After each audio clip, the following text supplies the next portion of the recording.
What's going on, guys? White Horse here. Going to be giving you guys a deck profile today of my good buddy Tim Long. He just got second place. Was it second place at the OTS in Bainbridge, Georgia.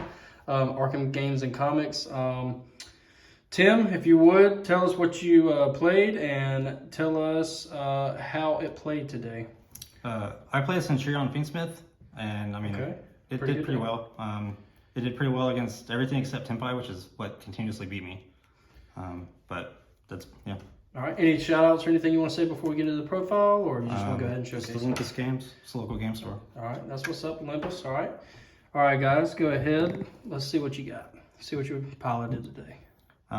It's pretty much the regular Centurion core. You're going to run 3 Primera, 3 Trudeo, a Gargoyle, 3 Stand-Up, 3 Oath, Phalanx, Wake Up, Bonds, and then a single A-Tree. All right. And were these ratios for you pretty good? Would you change anything, cut anything, or did everything work out did everything work out like? These are pretty good. I didn't really have any issues with the Centurion engine. The Centurion engine played really well. That was not any issues. There are some things that will change, but I'll go over those. All right. I was also running the Fiendsmith package. I was debating between running less than 3, but honestly, for consistency purposes, it was just a lot better. I was doing the Lurie, the Lacrima, the Tract. I did want to ask, how did this play today, the Lacrima? I've seen some people adding this in and playing it, and some people are not. Just curious how that's been working out. I'll probably cut it. It didn't really help me a lot. I could have just done without it. It wasn't impactful like at all. But there were many games that I won literally just off of this engine because I wanted to get rid of the Bestials, because the Bestials do let you extend, but if you don't have a follow-up to it, you're kind of just stuck on like Magnemite, Drew Swarm. Yeah, that makes sense. And like this just like let me go into Caesar and stuff like that to where like that makes sense. I can still play the game. Yeah, that was all the things. So no changes there. You'd probably leave all that the same. I'd probably drop Lacrima. I'd probably drop Lacrima.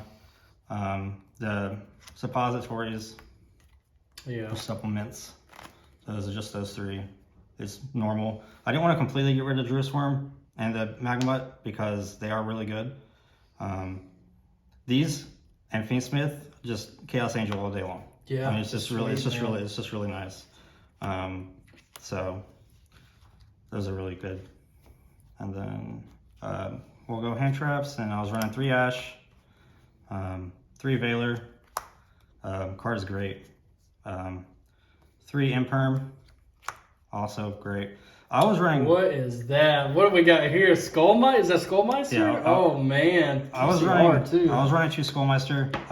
How did this play today? I was running a lot of Graveyard Hate because there's a lot of people around here that are playing like Snake Eye, Fiendsmith, Ubel, anything that wants to get in the graveyard. Stuff, and that helps a lot because it's just any card, whereas Ghost Spell is like specific to summoning or adding and stuff.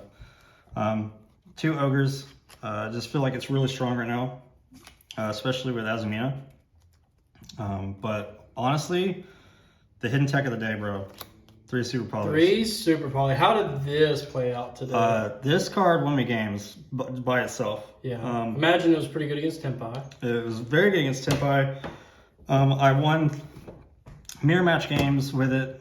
I was able to take, like in top 4, I was able to take Witch and Relinquish and just literally cleared his board. And it was like clutch, and he wasn't expecting it at all. Yeah, I actually didn't expect that either because they're both spellcasters and both darks, correct? Yep. So you made Garua. That's pretty insane. And then you just summon Primera and go right into Chaos Angel. Yeah, and that's so good, man. That's so good. And if you already have Primera, the moment this hits the field, you can just stand up into it, and then you can banish and draw a card. So it was really good. This man is cooking. I really like Super Poly though, so. That's awesome. And what's that main deck count? Is it 40, 41? It's 42. 42. 41 if I drop Lacrima. So yeah, 41 dropping the Lacrima. Okay, gotcha. I might drop Skullmeister for DD Crows, but that would maybe be the only thing I change. Yeah. I would have to test that out. All right, and what's the extra deck look like? See what you got. Extra deck is Pretty tight. Right? this is the only issue with it is the extra deck space. There's not a lot. Yeah. And so one Primus, which honestly I didn't run into any issues today where one Primus was. Where you would want more. Yeah, I didn't run into any issues there. One Oxia, which that's actually just regular.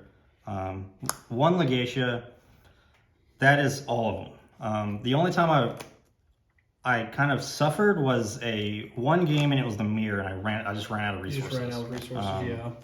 Like I couldn't go into anything because I didn't have any 12s to go into. But doing the Crimson and the single Blazar, I've ran 2. I don't often get 2 on the field, and like honestly, like if you're getting 2 on the field, they're not stopping you anyway. Yeah, they're probably losing that game. Yeah, by the time that you get 2 on the field, it's over anyway. And honestly, this card is heavily slept on, and everyone says it's really good, but like I just summoned it and never used it. Yeah. I mean, they would beat themselves. Yeah. Like they would just use all their cards to try to get me to stop it, and I would not. So they would just play very suboptimally. So that's pretty good. Yeah, that's the regular. That's really sweet. The Fiendsmith stuff, Requiem.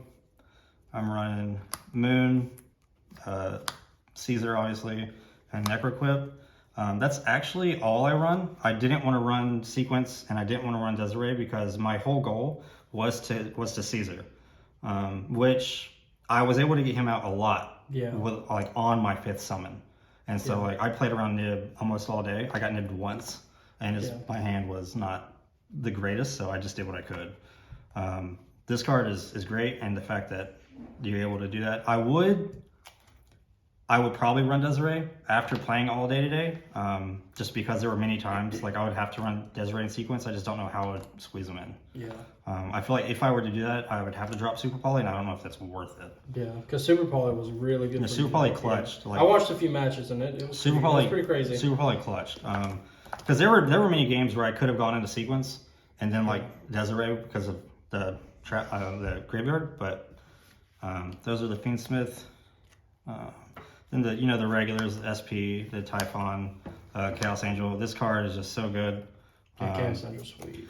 Probably gonna cut Typhon, honestly. A lot of people love it. I like the card. It's a great card. I'm not gonna say it's not good, but I've come to find out that if I'm Typhoning, the game is pretty much over.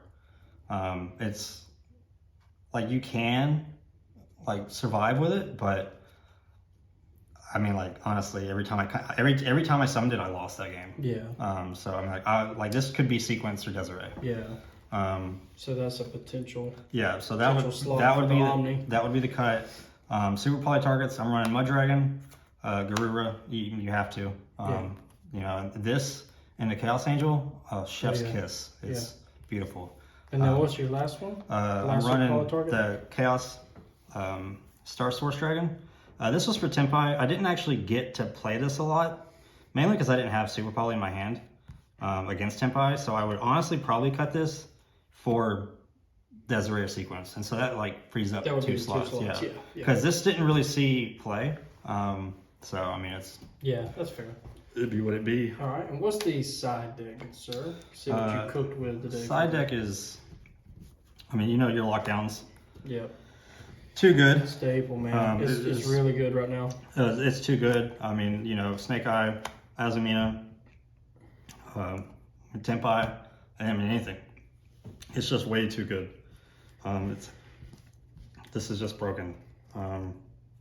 The fact that it stops you from adding other than drawing, so you can still you still get your Legacia draw, you still get your H draw. You just don't you can't Oxia search, but I mean you're still getting your draws. Yeah, still maybe drawing a chance to draw. This is really good. And then I'm running 3 Dogwood. I was kind of on the fence with this one because it doesn't really do anything, but I really like it against Tempai because it possibly lets you survive, but also it is a win condition. Yeah. And honestly, at these tournaments, I mean anything to win. Honestly, I mean, there were so many games, like game 3, going into time, this just clutches. Yeah. I hate to say it, but I mean, It is. Like what it is. is a really good time card, and then like you drop this on Tempai, and like they're Well, there's a lot of Tempai right now too. There is like a lot of Tempai's Tempai. everywhere. Yeah, and this is really good against it. Yeah. It lets you survive. 3 Retaliating Sea. How did this play out for you? I like this card. I've used it a couple of times. I used it today, and it forced Snake Eye as a Mina player to essentially go into Little Knight to banish it to get rid of it. Oh wow. To be able to continue playing. Yeah, to be able to continue playing. And so, like, the moment he got rid of it, he was just like, he was cooked because, I mean, he got rid of all of his cards to get that Little Knight out. And this is just, it's just really strong. But it's really only good against, like, Snake Eye and, like, Fire King and stuff. Because, like, Mermail's not going to do this. Tempais aren't going to normally use their field spell. So, I mean, like, you could drop it. I mean, but this is really good if you need a quick banish card that you can actually just get rid of. And then 3 Ghost Spell. I love this card. Ghost Spell. It's been a minute since we've seen Ghost Spell. I love this card. I think it's great, especially in like Snake Eye matchups, Tempai matchups. Any real graveyard heavy. Yeah, any real graveyard heavy like meta. This is just really good, especially since like you want like people want to add Hollow back to hand. Yeah. Just special from like Kieran special, like it's just really good. I was playing a lot of Graveyard Hate. 2 DD Crow. This more graveyard hate. Yeah, more Graveyard Hate. This will probably be Skullmeister. Like I will probably replace this with like I'll put this in the deck for Skullmeister because it's just more live than Skullmeister is. And just the removal is really good. And the last one is obviously Tikaboo. This is great. So like no way to draw or no way to search or anything. You just draw, and draw it, which happened a few times today. Yeah, you just kind of pray. I saw you play that against one of the Tempai players. He was kind of stuck for a little bit. Well, because you're drawing cards. Yeah. Plant Centurion, you're drawing cards. Atri draws, Legacia draws. I mean, you're just gonna keep doing it. Yeah. And then like this is great because if you have this set with Oxia, they can't out it unless they like Cyclone it. So it's just kind of it's really good. It cooked a Snake Eyes player too because he went to Special Poplar from hand and I chained it and he was just kind of like can't do anything. Yeah, kind of pooped. Alrighty, well, man, I'm happy that you got your invite, and as always, guys, continue watching. Stay tuned for more content later this week. Tim, appreciate the deck profile, and guys, this is why we're signing out. Peace.